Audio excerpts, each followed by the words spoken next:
Ayer el presidente del Partido Popular, Pablo Casado, me pidió que viniera a Madrid a reunirme con él. Yo estaba afuera, pasando unos días de vacaciones, pero bueno, viajé esta mañana, vine a verle y estuvimos reunidos esta mañana en Génova un largo rato, casi más de 2 horas, conversando. Y el presidente del Partido Popular me ha comunicado en esa reunión su decisión de destituirme como portavoz del Grupo Parlamentario Popular.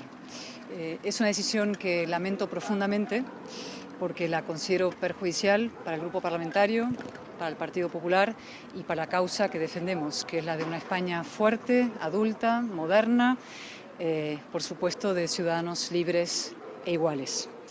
Antes que nada, quiero hacer una referencia, una mención a los diputados del Partido Popular, a los que he tenido el inmenso honor de dirigir durante este último año. A muchos de ellos yo no les conocía, les conocí a partir del ejercicio de mis responsabilidades y yo quiero reconocer hoy su esfuerzo, su convicción, su compromiso con España y decir que me hubiera gustado que todos ellos tuvieran el máximo protagonismo posible. Eso intenté a lo largo de mi portavocía, sin atención a su procedencia, a su perfil, a sus sensibilidades, a que formaran parte de presuntas corrientes, facciones, amistades, lealtades, esto que es muy habitual en política. Me hubiera gustado que todos ellos pudieran asumir máximo protagonismo a lo largo de una breve legislatura y complicada como ha sido esta. Quizás eso no haya sido posible, pero a todos ellos quiero transmitir mi más absoluta gratitud por su actitud a lo largo de este año, por su apoyo y por su lealtad.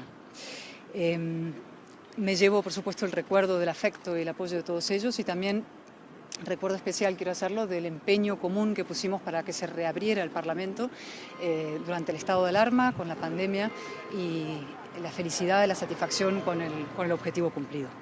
A partir de ahí se preguntarán ustedes sobre los motivos de mi destitución. Yo no puedo abundar en las especulaciones, pero sí puedo referirme, y lo haré con detalle, como creo que es mi obligación, a los motivos que me ha esgrimido el señor Casado para esa destitución y que forman parte de la conversación que hemos tenido. A modo de conclusión, por empezar por la conclusión, quiero decir que a mí esas causas me parecen desdichadas y que yo no las comparto. Como he dicho al principio, no estoy de acuerdo con esos motivos que él ha esgrimido, ¿no? En primer lugar, el señor Casado me ha dicho que la entrevista que yo concedí al diario El País le parecía que constituía un ataque en toda regla a su autoridad en varios frentes, ¿no? Pero por ir a los detalles que forman parte quizá de esa entrevista, pero no solamente de esa entrevista, sino de a lo largo de estos últimos meses, ¿no? Yo creo, en primer lugar, el señor Casado considera que mi concepción de la libertad es incompatible con su autoridad, es de luego una visión de la portavocía, de la propia política y, por supuesto, de su autoridad que yo no comparto, ¿no?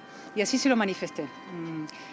Su decisión me parece la culminación de una expresión que yo he oído muchas veces a lo largo, o he leído muchas veces a lo largo de estos meses, que es eso de Cayetana va por libre o Cayetana es un verso suelto, ¿no? Y siempre digo, ¿suelto de qué? En la política española, creo, infravaloramos la fuerza constructiva, creativa, necesaria de la libertad y del pensamiento crítico. Lo he dicho muchas veces y lo quiero repetir hoy, que es un día importante para hacerlo. Siempre he creído y creo que la discrepancia no es sinónimo de deslealtad, que la libertad no es indisciplina y que el pensamiento propio nunca es un ataque a la autoridad. Y desde luego jamás lo han sido en mi caso ante el señor Casado.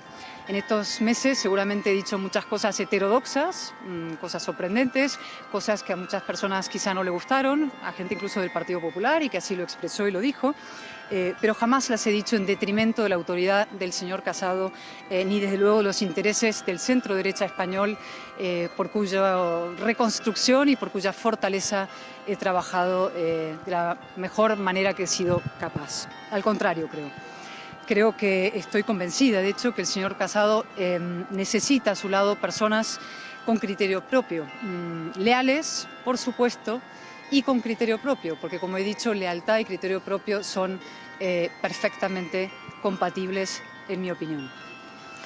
Y hago extensible esta reflexión muy básica mi visión de la portavocía en grupo parlamentario al resto de diputados. Y yo no considero en este caso que la libertad, el ejercicio de esa libertad sea un privilegio del portavoz o de una persona en un cargo, digamos, de relevancia en un partido, ¿no? O que sea un capricho, consecuencia de mis circunstancias personales, sino que creo que realmente forman parte de la obligación de cualquier persona que se dedica al examen de la realidad, al análisis de la realidad y desde luego a la política, que es una actividad adulta, una actividad seria y que tiene que estar de la mano, tiene que ir de la mano del pensamiento crítico y del análisis crítico de la realidad, ¿no? Y yo creo que esa expresión de las personas va por libre o dicen de alguien verso suelto, en el fondo lo que esconde es una visión resignada de los partidos políticos. Como si los partidos estuvieran condenados a ser camarillas cerradas, ¿no? O una secta, ¿no? Que es una forma de esclavitud formar parte de un partido porque no te puedes expresar con libertad, ¿no? Y yo honestamente creo que no tienen por qué serlo, ¿no? Primero, porque esa visión creo que solo abunda en la degradación de la política y de los partidos, en su descapitalización. Bajo esa visión solo prosperan personas que repiten consignas de manual fabricadas por las sedes centrales de los partidos políticos en fórmulas muy poco imaginativas, ¿no? Y segundo, y creo que esto es incluso más importante, lo es para mí, porque esa visión no refleja la realidad. Es decir, yo no creo en los colectivos homogéneos, ni siquiera en el caso de los partidos políticos. Evidentemente no soy ingenua, los partidos son por definición lo más parecido a esa idea de un colectivo homogéneo, ¿no? Pero desde luego es una cuestión de equilibrios y de proporción y de matices. Pueden, y yo creo que deben ser organizaciones de personas que trabajan desde sus personalidades, criterio propio, su independencia, autonomía de criterio, con confianza mutua por un objetivo común. Insisto en eso, que los diputados también son individuos, cada uno con voz propia, con personalidad, con preferencias, y que esa idiosincrasia personal es compatible con la unidad necesaria, la disciplina, la acción común. Es decir, que la acción y la unidad nacen de la deliberación y del debate previo y no de la imposición. Lo he creído siempre. Y por eso, una de las cosas que hice, intenté hacer cuando llegué como portavoz hace un año, y lo propuse, fue dar libertad de voto a los diputados en asuntos morales en el grupo parlamentario. Me parecía que era una manera de reconocer que hay sensibilidades diferentes en asuntos morales profundos y que eso era compatible perfectamente con una acción común y con la fortaleza de un grupo parlamentario. Eso se consideró una amenaza a la cohesión interna. A mí nunca me pareció que lo fuera, pero realmente creo, como he dicho, que la unidad nace de la deliberación y del debate y no de la imposición. Y además creo que esa negación de la libertad interior y de la diversidad interior lo que hacen es dificultar precisamente un proceso de ensanchar las bases de un partido político. Es decir, pueden que hagan un partido popular más homogéneo, pero no por eso más grande y más fuerte, sino al revés, ¿no? La homogeneidad lo que hace es limitar, reducir, hacer algo más pequeño y más pobre. En segundo lugar, el segundo reproche que me hizo el señor Casado fue mi referencia a que la destitución de Gabriel Orriaga como jefe de la asesoría parlamentaria del Partido Popular era una invasión de competencias del partido sobre la dirección del grupo parlamentario. Eso lo dije y lo sostengo. Esa invasión de competencias se produjo y de hecho se venía produciendo hace mucho tiempo, ¿no? Desde el minuto uno, debo decir, prácticamente desde el minuto uno, el secretario general del partido intentó restringir al mínimo la autonomía de la dirección del grupo parlamentario. Y yo realmente no entendía por qué esa necesidad de restringir al mínimo la autonomía y la capacidad de acción de la dirección del grupo, porque la dirección del grupo en fin, reclama una autonomía básica y elemental nacida de la confianza mutua y del proyecto común. Y desde luego creo que si analizamos los precedentes, yo conozco algunos, lo viví más de cerca en la historia desde luego del Partido Popular, creo que ningún portavoz de la oposición en el PP ha tenido menos autonomía que yo en el desempeño de mis funciones como portavoz, insisto, que de los que he tenido yo a lo largo de este tiempo. En todo caso, quiero decirlo además tajantemente, yo no quiero ahondar en esto de las pugnas internas de poder, jamás me han interesado. Solo reflejan una parte de la política, que es la que a mí menos me ha interesado, en la que menos he participado y en la que menos he querido contribuir, jamás. Sí quiero referirme, sin embargo, a otro lugar común que se ha utilizado a la hora de justificar mi destitución. Desde luego no lo ha hecho el señor Casado cuando hablamos porque él sabe que eso no es verdad, pero sí se ha hecho desde eso que llaman fuentes o filtraciones, o desde luego se ha hecho en eso, en el mundo, digamos, en el paisaje mediático general del que mucho se ha hablado a lo largo de las últimas semanas de mi posible salida, ¿no? Que es el debate de moderados y radicales. Y de hecho yo creo que probablemente lo veremos esta misma tarde, si no lo hemos visto ya, porque todavía no he podido mirar cómo se ha recibido esta noticia, pero seguramente se verá también en la prensa mañana que se interpretará mi salida como, digamos, una apuesta por la moderación frente a la radicalidad, ¿no? Y sobre estas etiquetas de duros y blandos, moderados y radicales, quiero remitirme a algo que decía ayer en esa entrevista, pero que he dicho muchas veces, ayer fue la última vez, que es preguntarme qué categorías son esas de duros y blandos, moderados y radicales, ¿no? Lo decía ayer y lo repito, España es ese insólito país donde la centralidad y la moderación de una persona los definen el nacionalismo y la extrema izquierda. Nacionalismo que, como sabe cualquier persona, es una ideología profundamente reaccionaria, y la extrema izquierda que de moderada tiene bien poco, y especialmente en España, ¿no?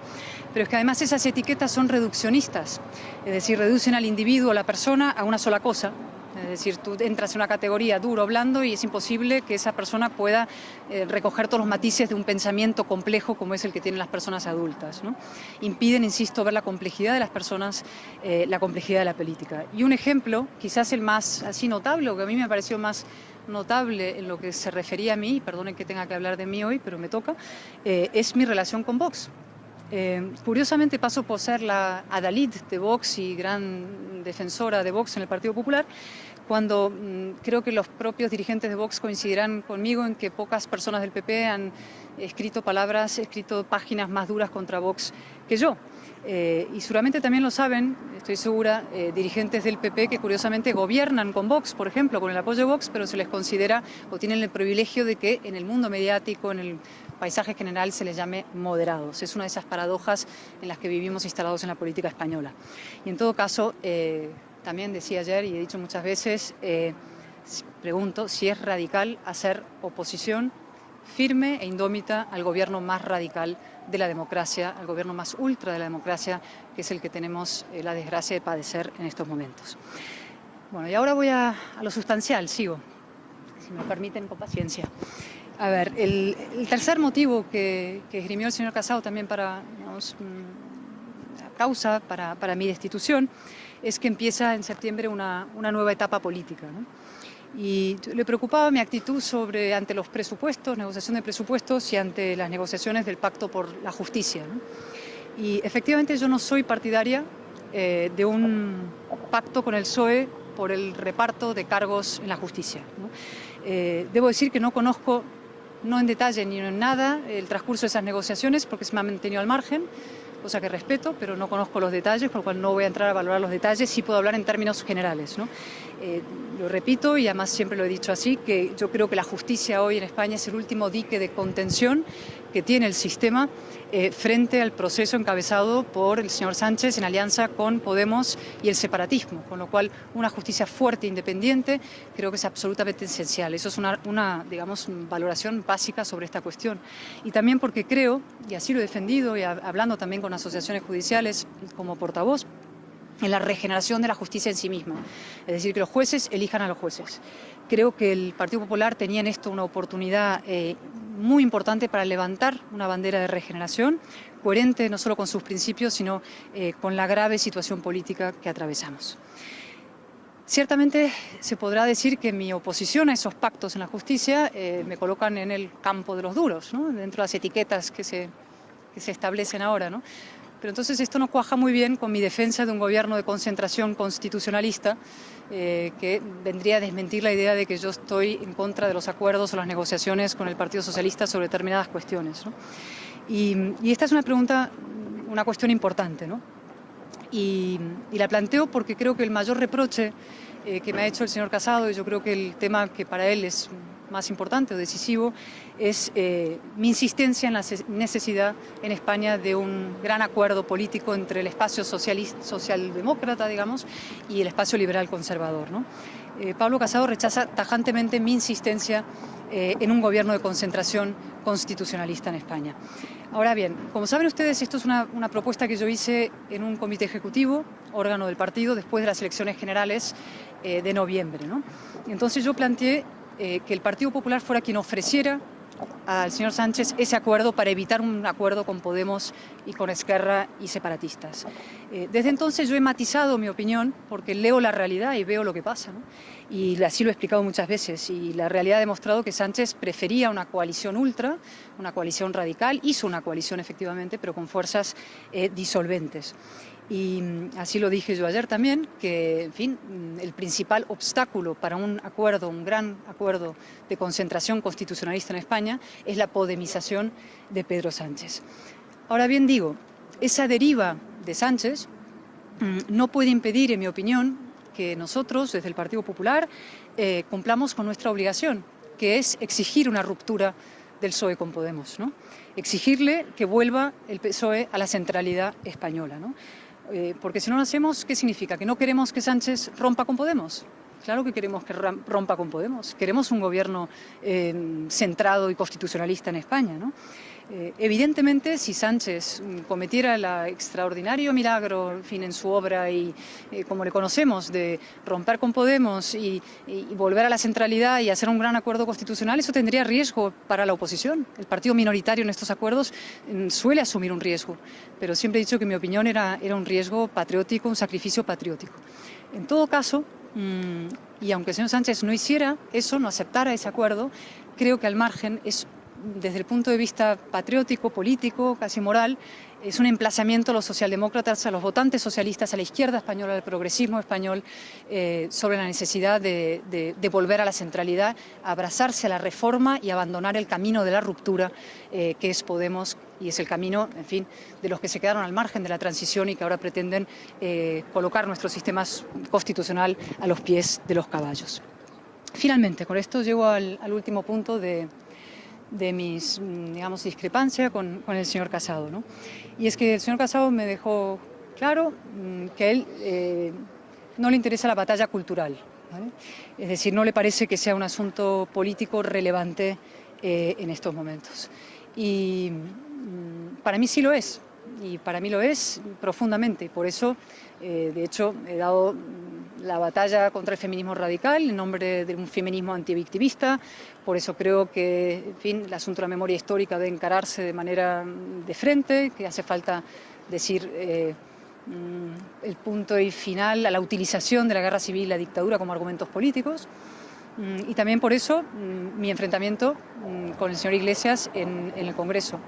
Enfrentamiento que, como saben ustedes, llevó a que el Congreso retirara, la presidenta del Congreso retirara unas palabras mías del orden del día, del boletín de las Cortes, y que yo he planteado un recurso ante el Tribunal Constitucional.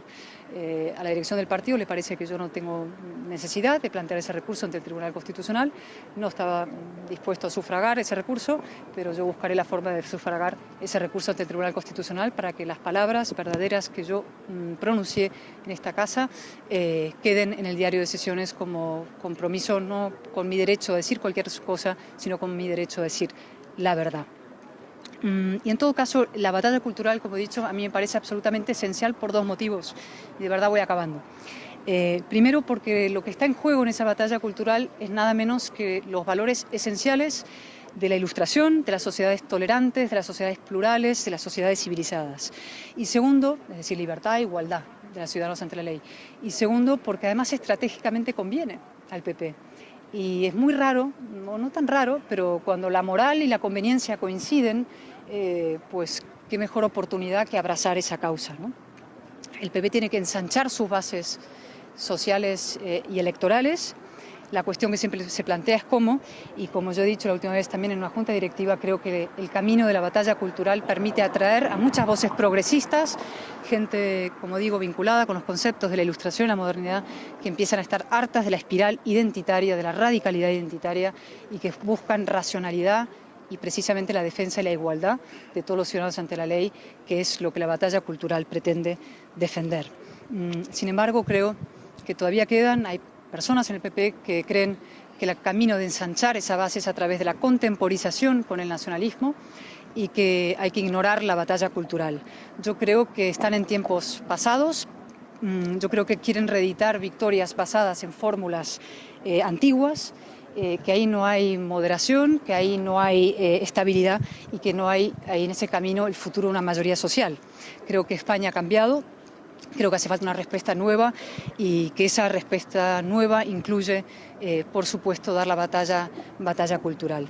Es un terreno fértil y nuevo en los dos lados, hacia lo que llamamos la derecha del PP y también hacia la izquierda del PP. Es un eje nuevo, político y moral, y creo que es una estrategia que aúna, curiosamente, lo profundamente progresista y lo profundamente liberal. Y que, por resumirlo, lo que lo encumbra y lo que incluye es una defensa absolutamente a ultranza del individuo, de la persona, del ciudadano. Y creo que ahí debería comenzar la gran construcción de una alternativa española, y que ahí está el verdadero centro político español, basado en tres ejes, y de esto también lo hemos podido hablar en nuestra reunión: constitución, constitucionalismo, clases medias, su reconstrucción después de la devastación que va a venir, profunda devastación, y una cultura de ciudadanía, una cultura de ciudadanos, la batalla cultural. Como he dicho, la dirección del partido creo que no considera que esa batalla sea imprescindible. Yo sí lo considero, y creo que muchos votantes del Partido Popular también. Y por eso, y porque me importa tanto el futuro de España, como cuando con profunda emoción y nervios también acepté la responsabilidad de presentarme como candidata del Partido Popular de Barcelona, del Partido Popular de Cataluña, de una de las partes más heroicas del Partido Popular. Pues digo que lamento profundamente, siento mucho mi destitución como portavoz del Grupo Parlamentario Popular, y digo que seguiré dando esa batalla. Muchas gracias.